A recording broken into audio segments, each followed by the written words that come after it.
நீங்கள் பார்த்துக் கொண்டிருப்பது உங்கள் விஜய். இப்போ அவங்களோட பாஸ்ட் லைஃப்பை பார்க்க போகிறோம். உங்களுக்கு ஒரு ஃபேண்டாஸ்டிக் கிஃப்ட் வச்சுருக்கேன். ஐ டோன்ட் திங்க் இது யாருமே உங்களுக்கு கொடுத்துருப்பாங்கன்னு. Here's the surprise. Oh, thank you. Very cute. Thank you. Very good. இது பிடிச்ச உடனே ஏதாவது ஃபீல் வருதா? இது பிடிச்சோடனே எனக்கு ரொம்ப பிடிச்ச ஏதோ ஒன்று என் கையில் இருக்கிற மாதிரி ஃபீல் இருக்கு. ஓ வாவ். பிகாஸ் எனக்கு ரொம்ப பிடிக்கும். மயில் இருக்கு எல்லாம் ரொம்ப பிடிக்கும். கொஞ்சம் ஏஞ்சி நின்று எதாவது பண்ணலாமே. ஐயோ மயில் எந்திரிக்கணும் இல்ல. டான்ஸ் ஆடுவீங்களா? டான்ஸ் வருமா? யா கொஞ்சம் வரும். பட் வந்து மயில் வச்சுட்டு எப்படி பண்ணுங்க. ஓ wow. Very good. Excellent. Super. Thank you. இந்த மயிலுக்கும் உங்களுக்கும் சம்பந்தம் இருக்கு. அது என்னன்றதை பார்ப்போம். பசி. தாயின் கருவறையில் பசியுடன் காத்திருந்த நிஷா இந்த பிறப்புக்கு முன்னால் எங்கு பிறந்தார், எப்படி வாழ்ந்தார் என்று இவர் சந்திக்கும் பிரச்சனைகளுக்கான ஆரம்பம் முன்ஜென்மத்தில் விதைக்கப்பட்டதா? இயற்கை எனும் சக்தி காற்றில் கலந்திருக்க அந்த அலைகளின் வேகத்தோடு சேர்ந்து பயணிக்கிறது நிஷாவின் முன்ஜென்ம புதிர். இந்த புதிருக்கான விடை கிடைத்ததா? சில நிமிடங்களுக்கு பிறகு நம் கேள்விகளுக்கான பதில் கிடைக்கத் தொடங்குகிறது. இப்போ நம்ம அப்படியே ஸ்லோவாக என்ன பண்ண தெரியுமா, நீங்கள் இந்த கருவுக்கு வரதுக்கு முன்னாடி எங்கே இருந்தீங்க, எந்த பிரிவில் இருந்தீங்க, உங்களுக்கு என்ன தெரியுதோ சொல்லிட்டே வாங்க. ஃபுல்லாக மரமாக என்னம்மா? ஃபுல்லாக மரமாக செடி மரங்கள் நிறைய இருக்கு. அப்புறம் வேற என்ன பார்க்குறீங்க?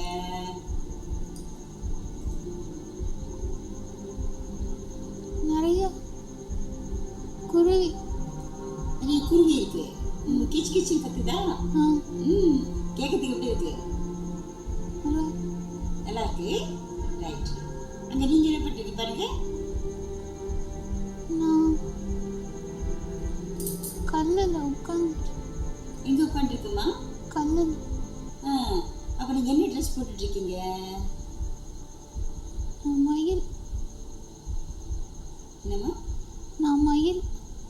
ஓ, நீங்கள் மயிலாக இருக்கீங்க. அதாவது ஹியூமன் கிடையாது, இல்லை மயிலாக இருக்கீங்க. ரெக்க ஒயிட்டா. ரெக்க ஒயிட்டாக இருக்கு. ஆண் மயிலா பெண் மயிலா? ஆண். ஆண் மயில்.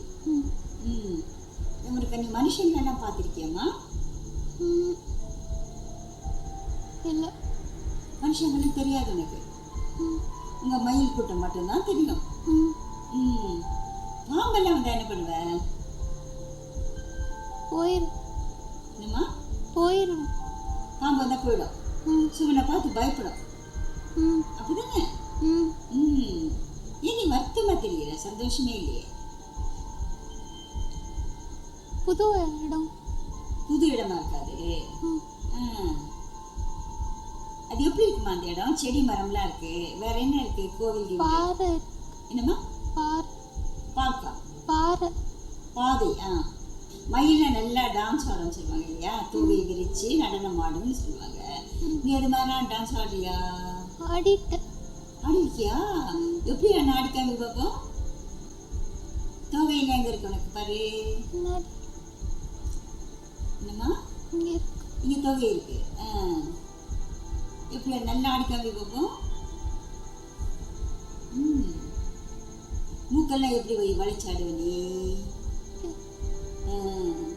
Good, nice. என்னை பார்த்தா பாம்பெல்லாம் பயப்படுமா? குட்டியா ஒன்று மட்டும் பயப்படும். குட்டியா? ஒன்று மட்டும் பயப்படாது. ஒரு குட்டி பாம்பு பயப்படாதா? அந்த குட்டி பாம்பு என்ன பண்ணுது உன்னை? பக்கத்தில் வருது. அப்புறம் என்ன பண்ணுது?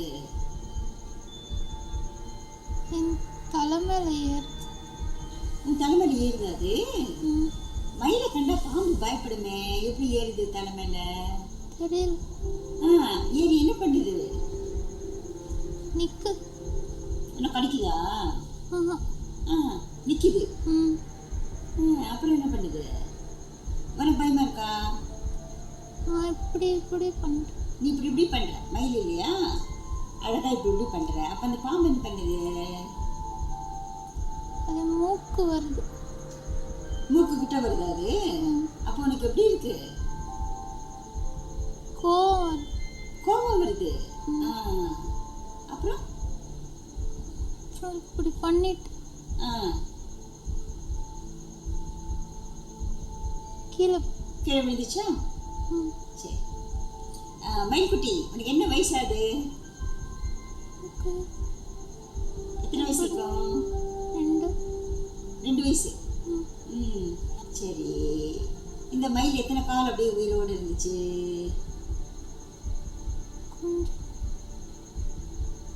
கொஞ்ச நாள் தான் இருந்துச்சா? அப்புறம் என்னாச்சு?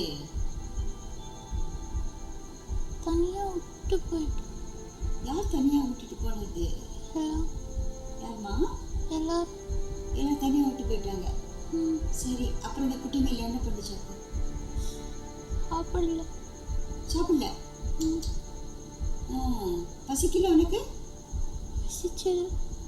குட்டி மயில் பசிச்சிச்சு, ஆனா சாப்பிடல. ஸோ பசிச்சுக்கிட்டே தான் இருந்தது. ஸோ பசி கடைசியில் அடங்குச்சா? அடங்கவே இல்லையா? கடைசியா என்ன சாப்பிட்டோமா? தண்ணி சாப்பிட்டியா? ஸோ அந்த பசியோடு தான் நீ சேர்த்து போயிட்டேன் இல்லையா? டாக்டர் பார்த்தீங்களா? ஆமாம். உயிர் பிரியும் போது பசி, இப்போ அவங்க அம்மா வயிற்றுல இருக்கும்போது அந்த ஸ்டேஜ்லயும் பசின்னு சொல்லியிருக்காங்க. அதுக்கும் இதுக்கும் சம்பந்தம் இருக்கு. அவங்க பசி மயக்கத்தில் இறந்துட்டாங்க. பசியில தான் இறந்துட்டாங்க. பசியில் இறந்துட்டாங்க. ஸோ அந்த பசிங்கிற உணர்வு அந்த ஆழ் மனசில் ஆழமாக பதிஞ்சிருச்சு. ஸோ அந்த பசிங்கிற உணர்வை வந்து அந்த சூல் வந்து மறக்கலை. அதனால் இந்த ஜென்மத்தில் பாருங்கள், கருவில் இருக்கிறப்ப எனக்கு பசிக்குதே அப்படின்னு அவங்க ஸ்டார்ட் பண்ணாங்க. சரி, இதை நம்ம யூபிஇ, அதாவது அன்ரிசால்வ் பாஸ்ட் எக்ஸ்பீரியன்ஸ்னு சொல்கிறோம். அப்படின்னா ஒரு ஜென்மத்தில் ஏற்படும் அந்த காயங்கள் அந்த ஜென்மத்திலேயே ஆற்றப்பட வேண்டும்.